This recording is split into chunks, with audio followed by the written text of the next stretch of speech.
केवल 6 पंक्तियां अपना परिचय देता हूं। ये जो माहौल है, मुझे यकीन दिलाइएगा आप इस तेवर को सुनने के लिए भी तैयार हैं। और इन 6 पंक्तियों के बाद जहां अबरार साहब की निजामत हो, जहां इतने बड़े शायर हिंदी और उर्दू के तशरीफ रखते हो, ये तो नहीं कहूंगा मैं कोई कवि हूं, कोई साहित्यकार हूं, लेकिन इन 6 पंक्तियों के बाद हजरात अगर आप अपने मोबाइल फोन अपने साथ लाए हो, इस जगह का तापमान देखिएगा 10 डिग्री उठ नहीं गया तो यहां से बैठने के बाद मुझे बताया जाए। हास्य की भाषा नहीं लिखी है, हास्य की भाषा नहीं लिखी है, ना ही गजल सुनाता हूं, कविता लिखनी नहीं आती, चीखें लिखते जाता हूं। देश मेरा जल रहा है, आग लगी है सीने में, हुक्मरान सब व्यस्त दिखे हैं खून गरीब का पीने में। या इस्लाम का पक्ष नहीं मैं लाया हूं, घायल भारत चीख रहा है, चीख सुनाने आया।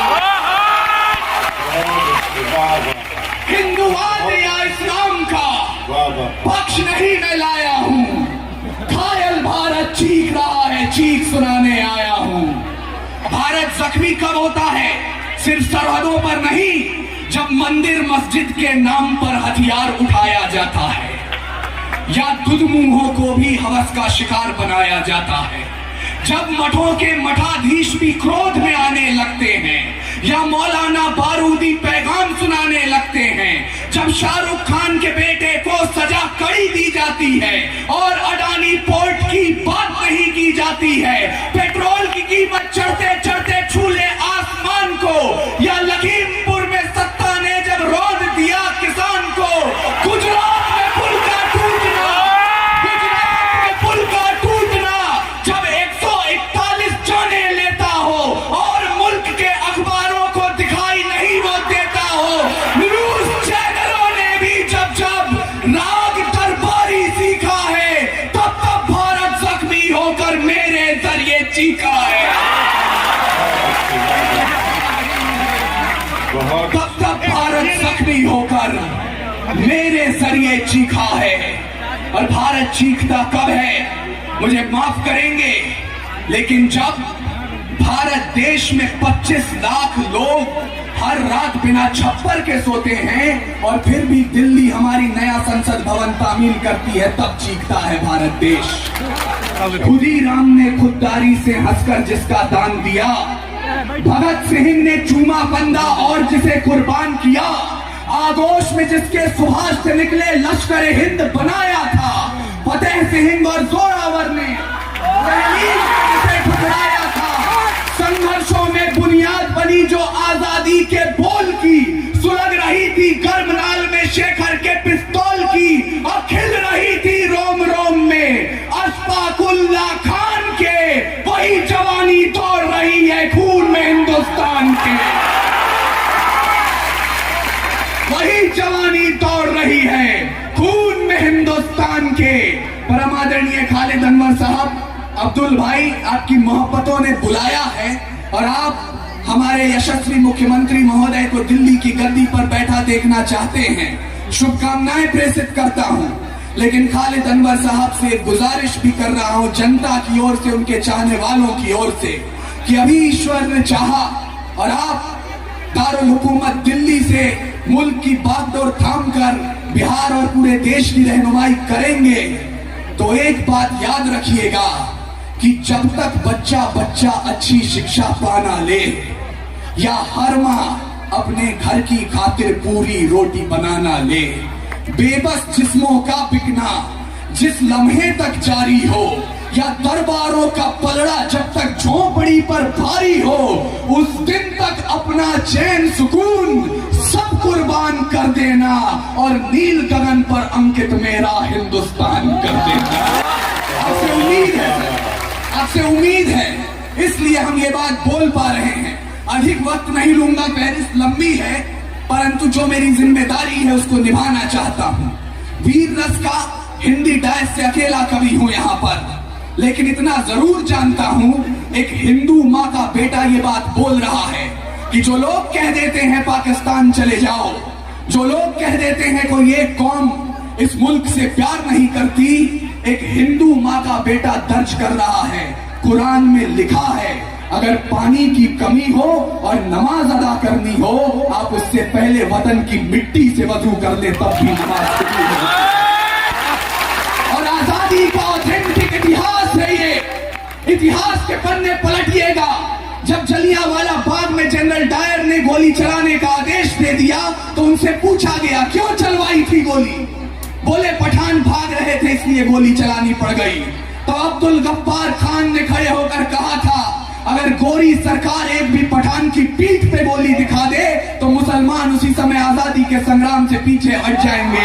पूरे 5 दिनों तक पोस्टमार्टम चला, 76 पठानों की लाश मिली और 76 के 76 ने गोली अपने सीने पर खाई। तब कहना चाहता हूं, लोग कहते हैं मुझसे ये राज खोलना ठीक नहीं, जहां बात हो मजहब की वहां बोलना ठीक नहीं। मंदिर मठ के मालिक हैं जो मस्जिद के पहरेदार हैं, उनकी दालानों में पलते दिल्ली के दरबार हैं। उन लोगों को हाथ जोड़कर गले लगाना चाहिए, उनकी तारीफों से भरा गीत सुनाना चाहिए। भूल गए उनके कारण कब्र बनाई जाती है और कहीं शमशानों में चिता जलाई जाती है। कुछ लोगों की जमीर बिकी तो मजहब नीलाम हो गए। वोट मांगने वालों का भी नारा राम हो गए। गद्दारों ने घंटी गुंबद को करना सिखा दिया, अम्मी और माँ में भी फर्क करना सिखा दिया।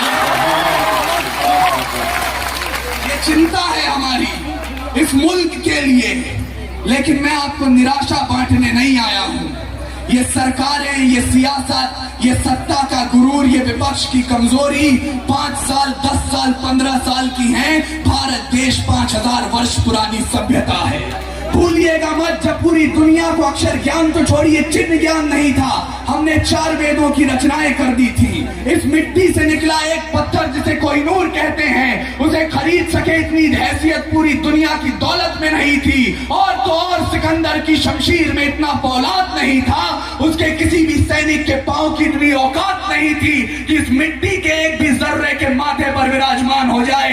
तब जाकर अल्लामा इकबाल ने लिखा, यूनान और मिस्र रोमा सब मिट गए जहां से, कुछ बात तो है कि हस्ती मिट्टी नहीं हमारी। सदियों रहा है दुश्मन दौरे जहां हमारा, सारे जहां से अच्छा हिंदुस्तान हमारा। ये हिंदुस्तान है और हिंदुस्तान एक मांग करना चाहता है। किसी शायर ने कहा, मंदिर में दाना चुगकर चिड़िया मस्जिद में पानी पीती थी। मैंने सुना है राधा की चुनरी सलमा बेगम सीती थी। एक रफी था महफिल में रघुपति राघव गाता था, एक प्रेमचंद जो बच्चों को ईदगाह सुनाता था। वो हिंदुस्तान देखना चाहते हैं हम। और बिहार की सरपरस्ती, बिहार की हुकूमत शायद कल हिंदुस्तान में ये करके दिखाए। अंतिम 2 मिनट आपके बीच हूं और हजरात मुझे अब बता दीजिएगा अगले 2 मिनट में कि एक बिहारी सचमुच 100 पर भारी होता है। आप जितनी भी तादाद में हैं, एक एक व्यक्ति अगर 100 की ऊर्जा उत्पन्न करे तो अगला 2 मिनट इस मुशायरे को ऐतिहासिक बना सकता है।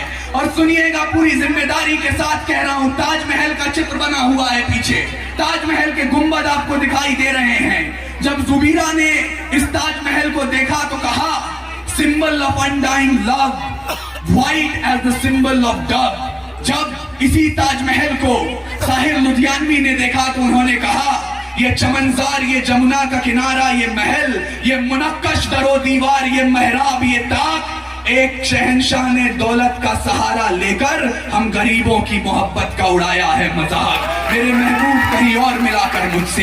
ये ताजमहल जब हरिओम पंवार साहब ने देखा, उन्होंने कहा, पीड़ा जिसका साम्राज्य है ऐसा राजमहल हूं मैं, जिसके अंदर लाश दफन है ऐसा ताजमहल हूं मैं। लेकिन आज 11 नवंबर की शाम जब ढाका के इस ऐतिहासिक मुशायरे में अपूर्व विक्रम शाह आपके स्टेज पर बने इस ताजमहल को देख रहा है, तो एमएलसी साहब से पूरी उम्मीद के साथ कहना चाहता है कि ना हाथ कटेगा कोई, ना बलिदान चढ़ाए जाएंगे। एक ताजमहल ऐसा भी होगा जहां बच्चे पढ़ाए जाएंगे। बिहार की हो सरपरस्ती और दिल्ली को पैगाम हो, ढाका का ये ताजमहल मजदूर मजदूरों के नाम हो। क्योंकि जब मीठी बातें दरबारों के दर से वापस आई हैं, भूखी चीखें सांसदों के घर से वापस आई हैं, जब झोपड़पट्टी से जरूरी राजमहल की घोड़ी है, मजबूरी ने नन्ही बेटी कूड़ेदान में छोड़ी है, अदालतों के चक्कर लेते घिसती बूढ़ी लाठी है, दफ्तरों ने पेंशनों में हिस्सेदारी काटी है, तब जाकर तेग जमा को धारदार बनाया है, शब्दों को चिंगारी दे अंगार बनाया है, और मजदूरों के दामन का बिखरा टूटा ख्वाब लिखा है, बागी कलम की नोक से हमने इनकलाब लिखा है। अंतिम पंक्तियां मुझे विदा कीजिएगा। एक संकल्प आपको दिला रहा हूं और एक वादा आपसे लेकर जाना चाहता हूं कि सच्चाई की आवाज है, ये बंद ना हो पाएगी और तिमिर की घोषणा बुलंद ना हो पाएगी। वाणी का जय घोष कभी हथियार नहीं डालता, कातिलों की झोली में ये प्यार नहीं डालता। भारत की आन रहे शीश भी कटाएंगे, सरहद से आवाज आए खून भी बहाएंगे, लहू की रवानी में उफान होना चाहिए, अंबर से भी ऊंचा है